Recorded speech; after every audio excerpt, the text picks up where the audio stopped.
বাংলাদেশে কি ফিরবেন মোহাম্মদ ইউনূস? এই প্রশ্নই এখন ঘোরাফেরা করছে, কারণ বাংলাদেশের বর্তমান যে পরিস্থিতি তাতে ইউনূস হয়তো বাংলাদেশে আর নাও ফিরতে পারেন বলেই মনে করা হচ্ছে। আর এই গোটা ঘটনার পরে যেটা সবচেয়ে বেশি গুরুত্বপূর্ণ তা হলো ইউনূসের বক্তব্য, যা পুরো বিষয়টাকেই নাড়িয়ে দিয়েছে। আর ইউনূসের বাংলাদেশে না ফেরার একটি সম্ভাবনা তৈরি হচ্ছে, তা এক প্রকার বলাই যায়। সুইজারল্যান্ডে বসে ইউনূস বলে দিলেন যদি তিনি আর না ফেরেন তাহলে ক্ষমা করবেন। অর্থাৎ তিনি যখন এই কথা বলছেন তখন তার চোখ রীতিমতো ছলছল। কি বলেছেন তিনি শোনাবো আপনাদের। And I was sitting at home and raging, very angry that I cannot go. Today, I'm going. I'm saying goodbye to you. I don't know whether I'll come back. If I don't come back, please forgive me. My friends are there. They are brave friends. I'm a brave person too. এখন এই বক্তব্য শোনার পরে আপনার কি মনে হচ্ছে? ইউনূস কি তাহলে চাপে পড়ে গিয়েছেন? কারণ তিনি যা বলছেন তাতে কিন্তু বেশ কিছু প্রশ্ন চিহ্ন দেখা দিচ্ছে। আসলে ট্রাম্প শপথ নিয়েছেন এবং ভারত ও আমেরিকার যে সম্পর্ক তাতে কি বাংলাদেশের কপালে ভয় রয়েছে? এই বিভিন্ন ধরনের সমীকরণ ঘোরাফেরা করছে। আর এই গোটা বিষয়টা নিয়েই আমার কলিগ কথা বলেছেন, দেখাবো আপনাদের।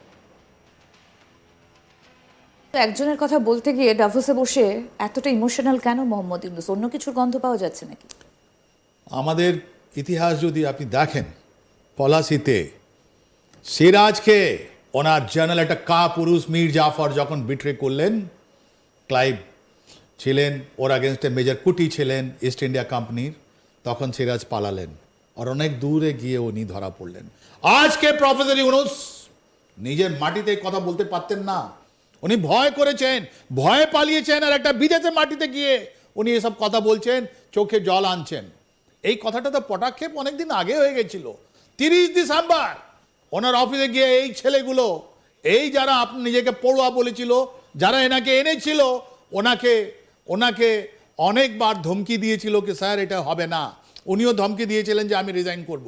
30 ডিসেম্বর 2024 থেকে আজ পর্যন্ত আমরা অপেক্ষা করছিলাম কি কবে এটা হবে। কেন যে প্রফেসর ইউনূস জানতেন উনি একলা আছেন, উনি জানতেন উনি আইসোলেট হয়ে গেছেন, উনি জানতেন যে ওনার প্রাণের ভয় আছে, ওনার প্রাণের আছে, হানি হয়ে যাবে। তাই জন্য উনি পালিয়ে দাভোসে গিয়েছেন, আর দাভোসে গিয়ে এই কথাটা বলেছেন।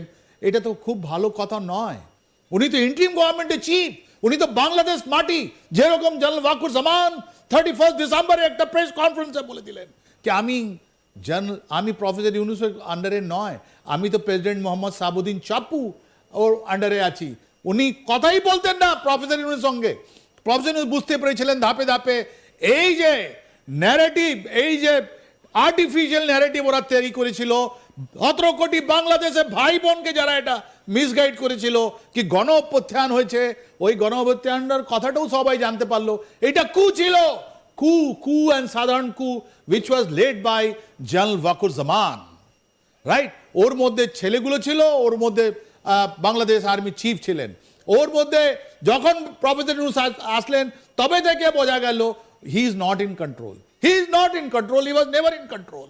ওনার যখন থেকে Hasan Arif, one of the adviser, যাকে অ্যাটাক করা হলো, পার্সোনাল ক্যারেক্টার অ্যাটাক করা হলো, তারপর ওনার একটা গুপ্ত হত্যা করা হলো, ওনাকে পয়জন দেওয়া হলো, তখনই প্রফেসর ইউনূস জেনে গেছিলেন নভেম্বর মাসে যে আর উনি থাকতে পারবেন না। আর ওর পরিণতিটা কি হলো আমরা গতকাল দাভোসে দেখলাম। এই দাভোসে বসে, ওখানে তো আমেরিকা সিকিউরিটি প্রোটোকল এসেছিল, ওখানে তো ডোনাল্ড ট্রাম্পও ছিলেন, ইনি লাস্ট মোমেন্ট একটা রিঅ্যাপ্রোচমেন্ট করছেন, উনি পাননি, উনি হয়নি। কিন্তু তাহলে গুপ্ত হত্যা কেন? গুপ্ত হত্যা বিকজ উনি অনেকগুলো কম্বিনেশন, এরা তো টেকনোক্র্যাট, ইনি তো একটা প্রফেসর, ইনি তো একটা ইকোনমিস্ট, ইনি তো পলিটিশিয়ান নয়। পলিটিশিয়ান হতে গেলে আপনাকে প্রত্যেকটা বুথে আপনাকে মানুষ দরকার, ওটা কোত্থেকে আসবে? ওটা আসবে কম্বিনেশন নিয়ে। উনি চেয়েছিলেন যে বিএনপির সঙ্গে মিলিয়ে আর্মি একটু ব্যাকআপ বাদ দিয়ে উনি একটা পলিটিক্যাল পার্টি, পলিটিক্যাল ফ্রন্ট তৈরি করবেন, আর ওর মধ্যে ইলেকশন দিয়ে উনি চলে আসবেন। এটা হয়নি, রাইট। এই ডিসেম্বর মাসে অনেকগুলো কিছু ঘটিত হয়েছে বাংলাদেশে, আর এই ঘটনাটাই অনেক ভয়াবহ পরিস্থিতি নিয়ে আজকে এসছে, অনেকগুলো কিছু পলিটিক্যাল ইনস্টেবিলিটি আমরা দেখতে পাচ্ছি, পুরো ইন্টারিম গভর্নমেন্ট ভেঙে গেছে। কিন্তু আপনি যে বলছেন যে ওয়াকার জামানের সঙ্গে কথা বলতেন না মোহাম্মদ ইউনূস, কিন্তু আমরা তো জানি যে ওয়াকার ইউনূসের সাথেই তো মোহাম্মদ ইউনূস হাত মিলিয়ে চলতেন, তার সাথেই তো বৈঠক করেছেন। এটা অপটিক্স। যে কোনো ফাইল, যে কোনো ফরেন নীতি, যেখানে আপনার বাংলাদেশ আর্মি ইনভলভ ছিল, ওয়াকার জামান ইন্ডিপেন্ডেন্ট এই ডিসিশন নিতেন, ওর মধ্যে মোহাম্মদ ইউনূসের কোনো কথাই ছিল না। ওনার ইন্ডিয়ার সঙ্গে চুক্তি বা ওনার পাকিস্তানের সঙ্গে বা চায়নার সঙ্গে বাংলাদেশ আর্মির চুক্তি যেটা আছে, ওর মধ্যে প্রফেসর ইউনূস কোনো কথাই শুনতেন না জেনারেল ওয়াকার জামান। তাই জন্য এই কন্ডিশন। ওনাকে নিয়ে গিয়ে নিজের এক্সারসাইজে নিয়ে গেছেন, অনেক জায়গা উনি মিটিং দেখিয়েছেন। যখন মিডিয়াতে আপনাদের মতন রেসপন্সিবল মিডিয়া যখন খবরটা দেখিয়েছে কেই দুজনের মধ্যে কথা হচ্ছে না, ওরা বুঝতে পারলো কি ধাপে ধাপে বাংলাদেশের মানুষগুলো আমাদের ভাই বোনরা বুঝতে পারবে।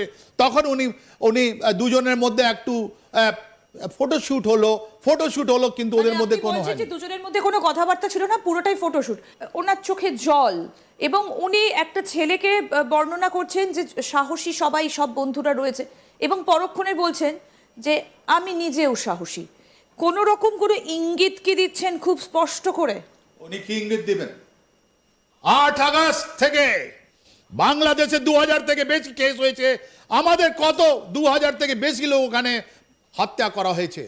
আমাদের হিন্দু বাঙালি মেয়েদেরকে কিভাবে ধর্ষণ করা হয়েছে, উনি কি ওনার এখন চোখের জল এটা কি আসছে? উনি দাভোসে বসে একটা আন্তর্জাতিক মঞ্চে বসে কোথাও কি একটা, আমরা তো দেখতেই পাচ্ছি যে এটা ওয়ার্ল্ড ইকোনমিক একটা ফোরাম, সেখানে গিয়ে তিনি কি একটা সিম্প্যাথি আদায় করার চেষ্টা করছেন? ওনার কি সিম্প্যাথি আদায় আছে? So everything is documented. International court of জাস্টিসে যেটা ওখানে কেস ফাইল হয়েছে এনার এগেনস্টে, ইনিও জানেন 8 আগস্ট থেকে আজ পর্যন্ত as a head of the interim government ইনি রেসপন্সিবল আছেন যতগুলো ওখানে গণহত্যা হয়েছে। He is responsible for that policeman death. এই গোটা পরিস্থিতির পরে বাংলাদেশের অবস্থা কি হবে? কারণ ইউনূস নেই খালেদাও। তাহলে কি বাংলাদেশের কপালে অন্য কিছু আছে? সব পাল্টে যেতে পারে। ওয়াকিবহাল মহলের মতে এই কয়েকদিনে হয়তো পাল্টে যেতে পারে বাংলাদেশের পরিস্থিতি।